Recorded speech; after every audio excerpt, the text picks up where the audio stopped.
Hi friend, welcome to game of winning. आज की इस वीडियो में काफ़ी सारी इंटरेस्टिंग अपडेट्स हैं जो कि रेसलमेनिया 40 से रिलेटेड हैं। कुछ बड़े सुपरस्टार के रिटर्न से भी रिलेटेड हैं जो रेसलमेनिया 40 में हमें दिखाई दे सकते हैं। सबसे पहले बात कर लेते हैं रॉक के एपिसोड के बारे में, जिसमें rock, Cardi roads, CM Punk, Seth Rollins, Drew McIntyre, काफ़ी सारे बड़े नाम दिखाई दिए थे। वहीं इस एपिसोड की व्यूअरशिप 1.7 मिलियन रही थी।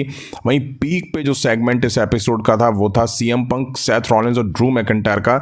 ये तीनों जब इन्वॉल्व दिखाई दिए थे उस सेगमेंट की एवरेज व्यूअरशिप 2.2 मिलियन रही, जो कि काफ़ी पीक पे थी। हालांकि रॉक ने जब कॉडी रूड्स में मार दी तब व्यूअरशिप क्या थी वो सामने नहीं आई है। नेक्स्ट बात कर लेते हैं रेसलमेनिया 40 के बारे में। WWE के इस बड़े इवेंट को होने में अब 2 हफ्ते से भी कम टाइम बचा है।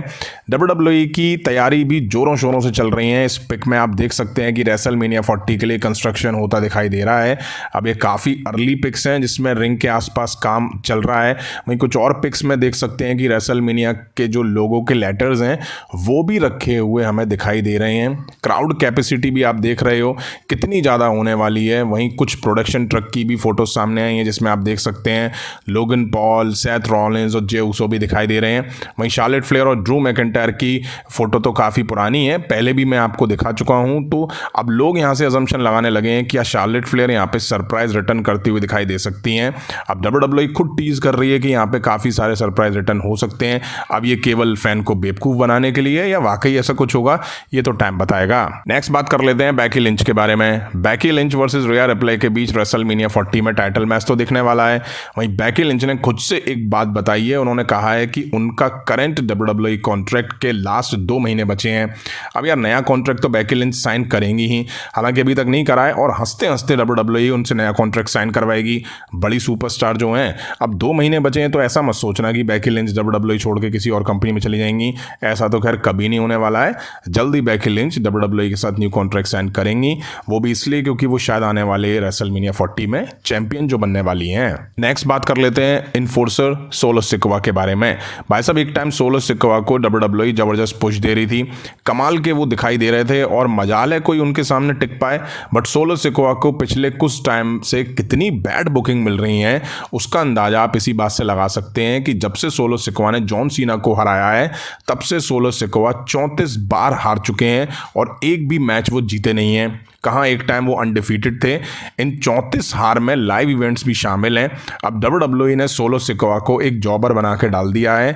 कहाँ इस तरह के रूमर्स आते थे कि solo Sikoa main event superstar हैं, काफ़ी पोटेंशियल है उनमें, और ये सही बात है कि उनमें काफ़ी पोटेंशियल है। एक टाइम वो अनडिफीटेड भी रहे थे और फिर रॉ ब्रांड पे कॉडी रूड से उनकी स्ट्रीक तोड़वा दी थी। बस फिर क्या है, तब से ही उनके बुरे दिन शुरू हो गए हैं और जॉन सीना को उन्होंने क्या हराया है, तो WWE तो भाई साहब उनको घास ही नहीं डाल रही है और इतनी बैड बुकिंग सोलो सिकोआ को दे रही है जो कि किसी भी तरह से सही नहीं है। वो काफ़ी पोटेंशियल है, उनमें काफ़ी अच्छे सुपरस्टार हैं, तो मुझे लगता है वो मेन इवेंट सुपरस्टार बनने लायक हैं। नेक्स्ट बात कर लेते हैं सेथ फ्रीकिंग रॉलिंस के बारे में। रॉयल रंबल से पहले इस तरह के काफ़ी स्ट्रॉन्ग रूमर्स आए थे कि जब भी Seth Rollins world heavyweight championship हारेंगे तो उनका हील टर्न होता दिखाई देगा। इस आइडिया को लेकर बैकस्टेज काफ़ी अच्छा सपोर्ट उन्हें मिलता हुआ दिखाई दिया था।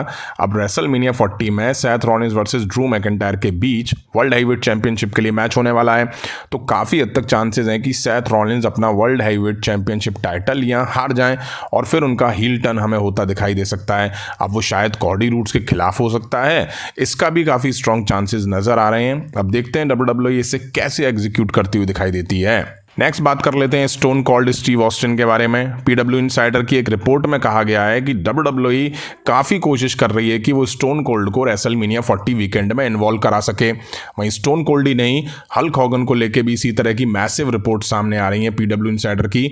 दोनों ये रेसलमेनिया 40 में दिखाई दे सकते हैं।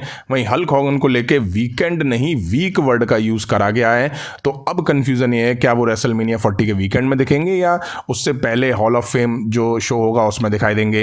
अब फैंस यहां पे अदम्पशन लगाने लगे हैं कि स्टोन कोल्ड रॉक के खिलाफ इन्वॉल्व हो सकते हैं या हल्क हॉगन रोमन रेंस की हार का कारण बनेंगे ताकि वो उनका रिकॉर्ड ना तोड़ पाएं। हालांकि ये काफ़ी अलग ही सिचुएशन है, इनके बारे में तो अजम्पशन लगाना ही गलत है।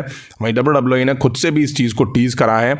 उन्होंने इंस्टाग्राम पे काफ़ी सारी वीडियोज़ डाली हैं जिसमें जॉन सीना, स्टोन कोल्ड भी फीचर कराए गए हैं। अब WWE ने कैप्शन में लिखा है कि आप नहीं जानते हैं कि कौन कौन रेसलमेनिया 40 में आ सकता है।